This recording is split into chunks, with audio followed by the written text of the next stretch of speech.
கர்த்தருடைய பரிசுத்தமான நாம மகிமைப்படுவதாக. ஆசீர்வாதமான ஒரு நல்ல காலை நேரத்திலேயும் அனுதின மன்னா என்கிற வேத தியானத்தினால் உங்களை சந்திப்பதில் மிகுந்த சந்தோஷம். கர்த்தர் கிருபையாக நமக்கு ஒரு நல்ல நாளை கூட்டி கொடுத்திருக்கிறார். இந்த நாளுக்காக நன்றி சொல்லுவோம். இந்த நாள் பிப்ரவரி மாதம் 5ஆம் தேதி புதன்கிழமை காலவேளை. இந்த காலவேளையிலேயும் யாத்திராகமம் 11ஆம் அதிகாரம் இந்த நாளின் தியானத்திற்காக எடுத்துக்கொள்வோம். 10 வசனங்களை உள்ளடக்கின ஒரு வேத பகுதி.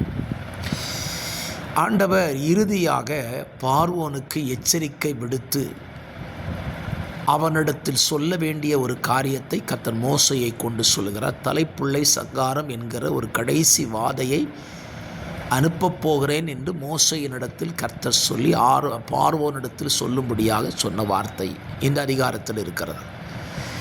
இந்த காலவேளை தியானத்திற்காக 11ஆம் அதிகாரம் அதனுடைய 9ஆம் வசனத்தின் ஒரு வாசனத்தை வாசிக்கிறேன்.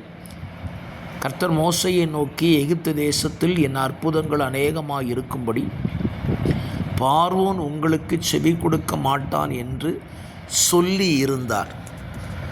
இந்த காலை தியானம், கர்த்தர் சொல்லி இருந்தார். பார்வோனின் இருதயம் ஏன் கடினப்பட்டது? கர்த்தருடைய அற்புதங்களும் அடையாளங்களும் அநேகமாக இருக்கும்படிக்காக கர்த்தரே பார்வோனின் இருதயத்தை கடினப்படுத்துவேன் என்று சொல்லி இருந்தார். இந்த காலவேளையிலையும் நம்முடைய சிந்தையை திருப்பி பார்ப்போம். கர்த்தர் தாம் எதை சொல்லி இருந்தாரோ அதைத்தான் செய்வார். அவர் சொல்லாத எந்த காரியத்தையும் செய்வதே இல்லை. ஆண்டவராகிய இயேசு கிறிஸ்துவை குறித்து பரிசுத்த வேதத்தில் எழுதப்பட்டிருந்தது, சொல்லியிருந்தது. அதன்படிதான் இயேசு பூமியில் பிறந்தார், வளர்ந்தார், ஞானஸ்நானம் எடுத்தார், சிலுவை மரணத்துக்கு போனார், மரித்தார், உயிர்த்தெழுந்தார், பரமேறி போயிருக்கிறார், திரும்பவும் வருவார். இவைகள் எல்லாமே சொல்லப்பட்டபடி தான் நடக்கும். ஆகவே என்னை கேட்கிற அருமையான கர்த்தருடைய பிள்ளைகளே, இந்த காலை வேளையில் உங்கள் வாழ்க்கையை நீங்கள் யோசித்து கொள்ளுங்கள். உங்கள் வாழ்க்கையில் உங்களை குறித்து கர்த்தர் என்ன சொல்லி இருக்கிறாரோ அதுதான் நடக்குமே தவிர மற்றபடி எவர்கள் என்ன நினைச்சாலும் சரி அது நடக்காது.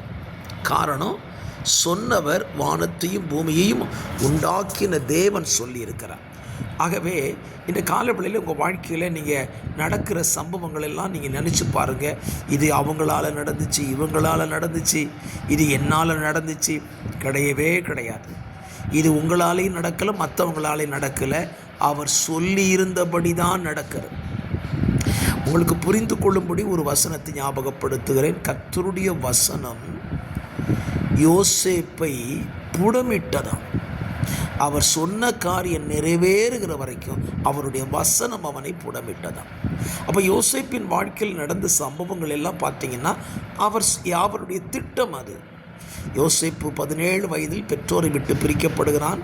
குழியில் போடப்படுவது, விற்கப்படுகிறது, போத்திப்பார் வீட்டிலே குற்றவாளியாய் ஜெயிலுக்கு போவது, இதையெல்லாம் தேவனுடைய திட்டம். ஆகவே இந்த காலவேளையில் சொல்லுகிறேன், கர்த்தர் சொன்னபடி தான் உங்கள் வாழ்க்கையில் என் வாழ்க்கையில் நடக்கும்னு சொல்லி நீங்கள் விசுவாசிக்க கற்றுக்கிட்டீங்கன்னா பதட்டப்படாமல் இருப்பீங்க. பல நேரத்தில் நாம் ஏன் பதட்டப்படுகிறோம்? இதெல்லாம் நம்ம வாழ்க்கையில் ஏன் சம்பவிக்கிறது? இதெல்லாம் என் வாழ்க்கையில் நடக்க காரணம் என்ன?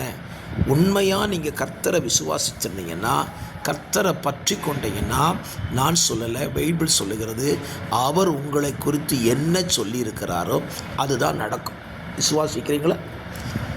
ஆனால் நம்ம கர்த்தரை நம்பாமல், கர்த்தரை விசுவாசிக்காமல், கர்த்தரை பின்பற்றாமல் இருந்தால் நம்ம வாழ்க்கையில் நிறைய காரியங்கள் நடக்கும். அதற்கு கர்த்தர் காரணமாய் மாறிவிட மாட்டார்.